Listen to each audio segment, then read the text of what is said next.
De nouvelles annonces ont été présentées la semaine dernière pour investir dans l'hôpital et soutenir la transformation initiée par Ma Santé 2022, une transformation que je sais soutenue sur ces bancs par beaucoup d'entre vous. Il s'agit de redonner de la souplesse et des marges de manœuvre pour améliorer le quotidien des hospitaliers et accélérer la transformation. Nous avons eu, vous avez eu, l'occasion de dire les difficultés que traverse l'hôpital, notamment public, et la mobilisation du 14 novembre dernier a montré l'épuisement, voire la colère des personnels soignants comme non soignants. Ces mesures s'articulent autour de 3 axes principaux. Le premier est de restaurer l'attractivité des métiers et de fidéliser les soignants. Il s'agit donc de mieux reconnaître les personnels en accompagnant les débuts de carrière pour restaurer la capacité à recruter pour les hôpitaux. Ensuite, il nous faut concentrer l'effort sur la revalorisation des métiers en tension, qu'il s'agisse de tensions territoriales, comme à Paris et dans la Petite Couronne, où une prime de 800 € sera attribuée aux hospitaliers, ou bien de tensions sectorielles, notamment pour le métier d'aide-soignant. Ceux qui exercent dans les services qui prennent en charge les personnes âgées bénéficieront de la prime assistant de soins en gérontologie. Par ailleurs, les aides-soignants pourront accéder désormais, dans le cadre d'un grade de fin de carrière, à la catégorie B.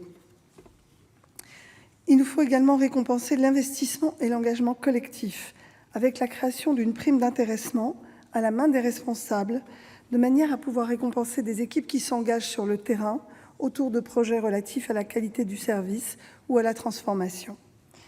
L'ensemble de ces mesures sera financé par un effort supplémentaire de 300 millions € sur l'ONDAM 2020 et donc 1,5 milliard € d'ici la fin du quinquennat.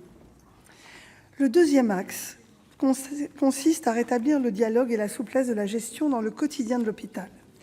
L'hôpital public a connu des évolutions majeures dans son organisation qui ont parfois donné aux équipes le sentiment d'une mise à l'écart de la prise des décisions et d'une perte de sens.